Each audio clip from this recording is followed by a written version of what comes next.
opportunity to play or experiment with who I am. And also, we have this luxury of potentially being anonymous, anonymity.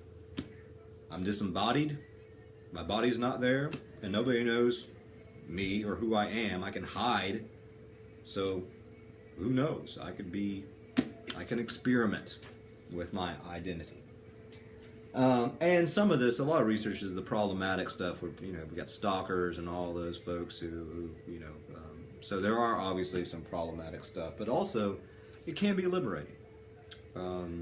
There's a lot of folks who feel more free to express certain things, express parts of their identity online than they would face to face. Feel more comfortable doing that. So yeah. Okay, so that's the fourth function, identity experimentation, they say.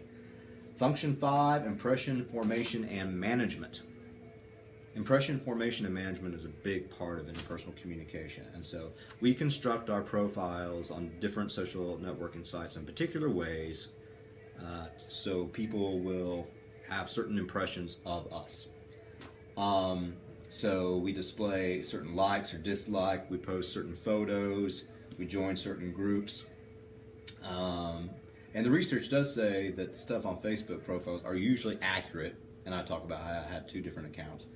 And LinkedIn. Obviously, LinkedIn is sort of a professional site, and you can go endorse me if you want to, though I haven't been on like 3 years. I hate that thing.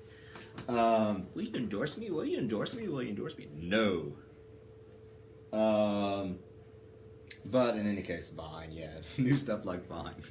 So, it's gone. Though folks oftentimes in their impression management, particularly on LinkedIn, sort of stretch the truth a little bit,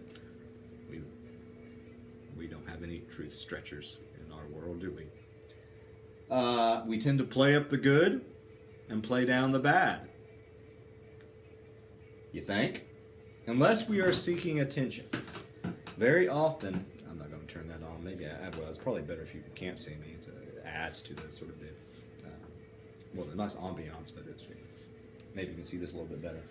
But a lot of people, because of disembodiment and anonymity, they put a lot of personal stuff on Facebook or other social networking sites, and other folks will go, whoa.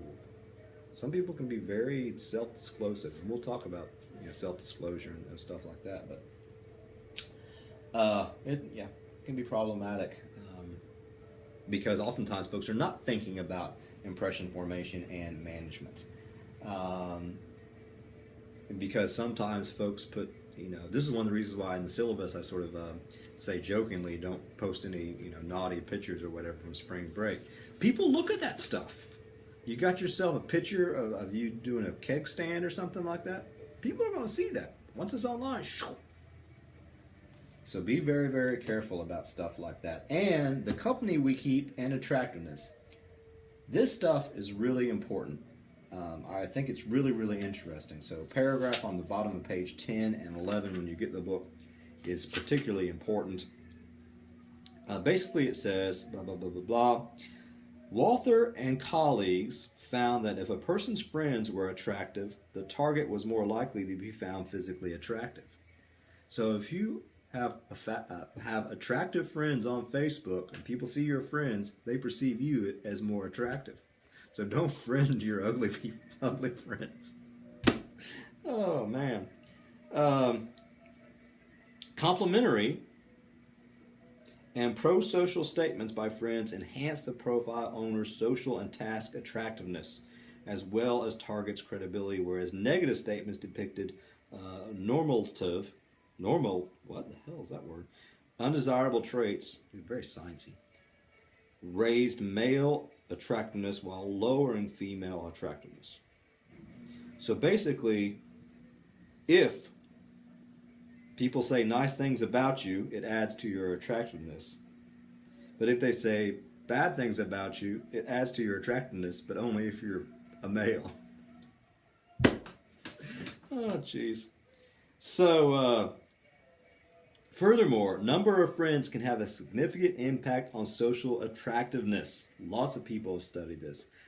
Hyde, Hamill, and Schulman, and Walther and Edward found that friends' comments overrode an individual's comments about him or herself, pinpointing the importance of friends to an individual's impression formation management, blah, blah, blah, blah, blah, blah, blah. So, look at that. It's the number of friends. So if you have more friends on Facebook, people perceive you as potentially more attractive. When I say attractive, it doesn't necessarily mean physically attractive. It just means somebody that, yeah, I like that person. It's good, yeah. It's crazy, crazy, crazy. Blah, blah. Impressions of a person's identity can be greatly hindered or enhanced by friends and their comments. We are known by the company that we keep. Interesting. Okay, again, identity, but is a social construct in lots of different ways, and we construct it in part through social media, Facebook, whatever. Function 6, information seeking. We seek out information and learn stuff through social networking sites and CMC. Yeah, no brainer. We look for information about people. Have you ever Googled yourself? It's funny. They say social network sites is an archive of social information. You can find so much about people, and also it's also problematic. People go stalk folks and blah, blah, blah, blah, blah. Again, the uncertainty reduction theory. If you don't know certain people, you try to find out more about them. They talk about active, passive, and interactive, and extractive, all these different ways that people seek information.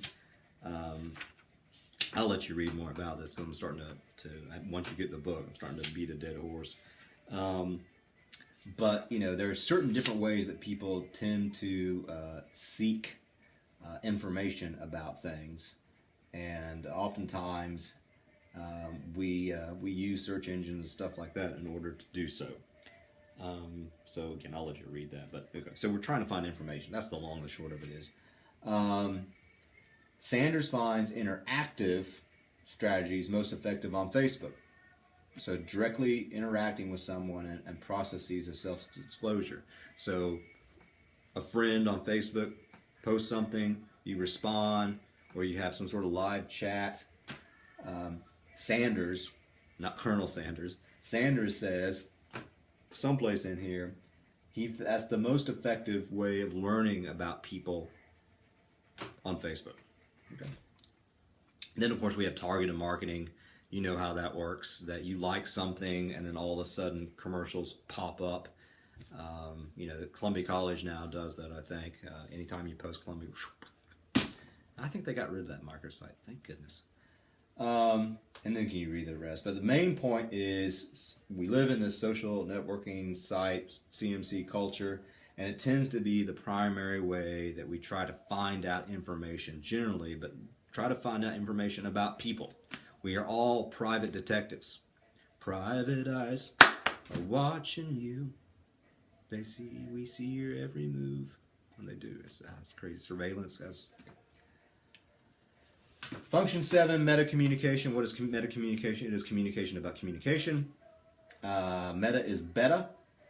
And so there's a lot, oftentimes, nonverbal messages tend to reinforce, contradict, or distract from what we actually say, the words, the surface level. So they argue that just like, is a form of meta-communication. I like this because I'm reinforcing something. It talks about romantic partners and how they sort of use social networking sites for meta-communication. If you're in a relationship, you're meta-communicating, yeah. Page 13 basically just says, the term more specifically, meta-communication also refers to the unarticulated meanings of messages. Where is it? Okay, here it is. This is the big point. Romantic partners who engage in more meta-communication report higher relational satisfaction than partners who engage in less meta-communication. Mann found that M-A-N-N, found that Facebook users display their romantic relationship status by indicating whether they are single, in a relationship, in an open relationship, or even in a complicated relationship. Samp and Pelovitz point out that changing one's Facebook relationship status has become an important public ritual akin to the traditional bonding and terminating stages described by Knapp and Vagelisti, whatever his name is. It is not uncommon to see a couple's relationship status change numerous times over the course of a single night, indicating that social networking sites users are aware of the impact they can make by publicizing their relational woes. Yeah. So, okay. And so, another thing that they say is that you can manipulate your profile to make other people jealous, so it gets to the dark side. What does it say here? I'll let you read that. Oh, yeah, it's like knowing that some social networking users might purposely manipulate their profile to make romantic partners and friends jealous by publicly communicating with someone their relationship partner dislikes. Removing that person from their top friends list or posting photos that will arouse jealousy. This is my new boyfriend, girlfriend, whatever. Interesting. Okay. So, in conclusion, from an interpersonal communication perspective, this is what they say are the overarching, or from the research that folks have done, these are the various functions, the way people have been using social networking sites. Relationship initiation, relationship maintenance, relational reconnection, identity experimentation, impression formation and management, information seeking, and meta communication. I think the big point of all of this, and this is going to be a refrain throughout the entire course, is on the bottom of page 15, which is sort of the end of the chapter, in the conclusion. This is what's important to me and lots of people. And it goes back to demolishing either ors. As social networking sites and other mediated forms of communication increase in popularity, the line between the offline and the online world will become difficult to distinguish. The terms online and offline relationships are becoming increasingly entwined as people engage in mixed mode relationships that are formed and maintained using multiple communication venues. Imagining an unmediated relationship might become difficult as offline relationships increasingly matriculate, there we go, to social networking sites and use the sites as a mundane form of interaction.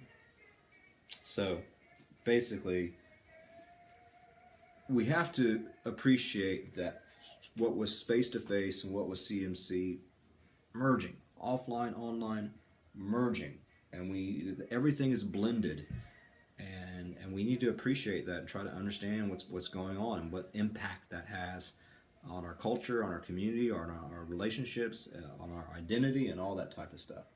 We are all virtual and corporeal all at the same time. Drop mic. Okay, that's enough. I'm gonna go to Taco Bell. Taco Bell's good.